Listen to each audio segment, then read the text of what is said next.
Assalamualaikum warahmatullahi wabarakatuh. Bagaimana kabarnya anak-anak? Alhamdulillah, semoga semuanya dalam keadaan sehat walafiat dan tetap semangat tentunya. Baiklah, bertemu lagi dengan Bu Yuli dalam pembelajaran sejarah kebudayaan Islam. Hari ini kita memasuki bab baru, yaitu bukti-bukti kerasulan Nabi Muhammad SAW.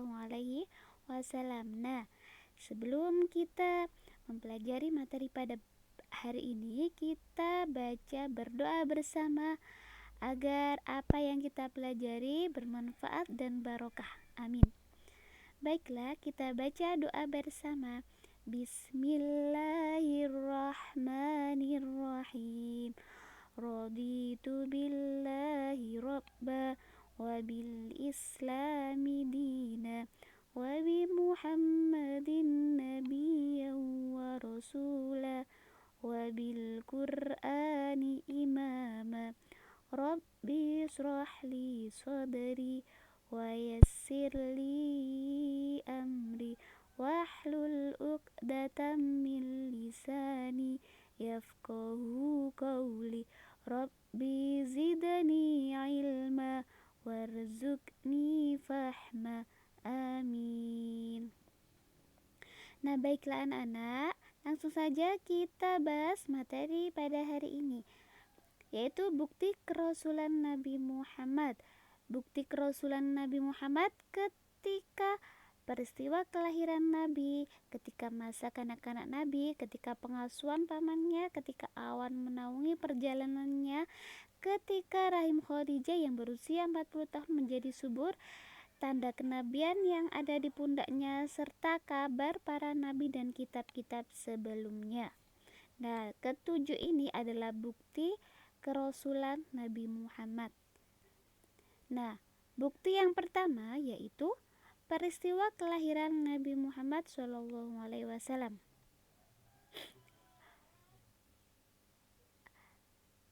Pada malam kelahiran Nabi Muhammad SAW, seorang pedagang Yahudi yang tinggal di Mekah bertanya kepada orang-orang Quraisy, "Apakah ada anak yang lahir di antara kalian malam ini?" Kemudian mereka menjawab, "Kami tidak tahu." Pedagang Yahudi menjelaskan, "Pada malam ini lahir Nabi terakhir umat ini, Ahmad yang terpuji. Kalau kalian salah, berarti dia lahir di Palestina. Di antara dua pundaknya ada tahi lalat hitam kekuningan." Nah, setelah Yahudi menjelaskan, mereka kemudian pulang. Kemudian masing-masing sebagian mendapatkan kabar bahwa pada malam itu lahirlah seorang anak dari Abdullah bin Abdul Muthalib yang diberi nama Muhammad SAW. Besoknya mereka bersama pedagang Yahudi mendatangi bayi tersebut. Saat terlihat tai lalat di belakangnya, pedagang Yahudi langsung pingsan. Setelah siuman, orang-orang Quraisy bertanya, "Ada apa denganmu?" Jawabnya, "Kenabian telah hilang dari Bani Israel. Alkitab telah lepas dari tangan mereka." Nah, itu adalah bukti bahwa Nabi Muhammad adalah Rasul Allah. Selain itu, juga terjadi ketika peristiwa penting yang ada di Persia. Nah, pada malam kelahiran Rasulullah, istana Kisra hancur. 14 berandanya runtuh. Api Persia yang tidak pernah padam selama 1000 tahun menjadi padam. Kemudian air dan danau sawah menyurut. Nah, itu adalah peristiwa yang terjadi di Persia ketika Nabi Muhammad akan dilahirkan. Nah, itu adalah satu peristiwa kelahiran Nabi Muhammad. Itu tanda yang pertama. Kemudian tanda kerasulan yang kedua ketika masa kanak-kanak Nabi Muhammad SAW. Walaupun masih kanak-kanak, Nabi Muhammad kecil tidak memiliki tanda-tanda bahwa beliau adalah calon Nabi dan Rasul. Pada masa kanak-kanak, Nabi Muhammad telah menunjukkan tanda-tanda kenabian yang sangat berbeda dengan anak-anak lainnya, yaitu ketika berusia 5 bulan Nabi Muhammad bisa berjalan. Kemudian pada usia 9 bulan Nabi Muhammad bisa berbicara.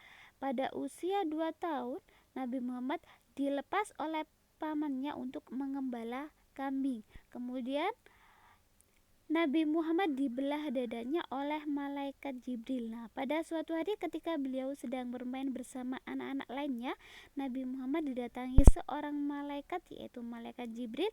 Malaikat Jibril memegangi Nabi Muhammad dan membelah dadanya. Malaikat Jibril mengeluarkan jantung Nabi Muhammad dan menyingkirkan sebuah gumpalan seraya menyatakan, inilah bagian dirimu yang dikuasai setan. Malaikat Jibril kemudian memandikan Nabi Muhammad di dalam baskom dari emas dengan air dari sumur Zam-Zam yang suci di dekat Ka'bah sebelum menutup kembali dada beliau. Jadi Nabi Muhammad dibelah dadanya oleh malaikat Jibril. Nah, Nabi Muhammad terjaga dari perbuatan maksiat atau tercela. Nah, dari didatangi malaikat Jibril tadi, Nabi Muhammad diambil semua hati yang kotor, semua perbuatan-perbuatan maksiat itu dijaga oleh Allah. Nah, itu adalah masa kanak-kanak Nabi Muhammad, tanda-tanda yang kedua.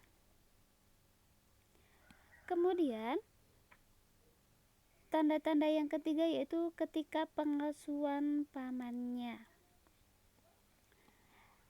Pada masa pengasuhan pamannya Abu Thalib, perilaku Nabi Muhammad kecil berbeda dengan perilaku anak-anak lainnya. Beliau tidak pernah tamak dengan makanan. Beliau selalu menyisir rambutnya dan wajah serta tubuh beliau selalu bersih. Pamannya pernah berkata, "Aku tak pernah mendengar dia berbohong, juga tak pernah aku melihat dia melakukan perbuatan yang tak senonoh." Jadi Nabi Muhammad tidak pernah berbohong, tidak pernah melakukan perbuatan senonoh. Kalau perlu saja Nabi Muhammad tertawa. Dia juga tak ingin ikut dalam permainan anak-anak. Dia lebih suka sendirian dan dia selalu sopan, rendah hati dan bersahaja.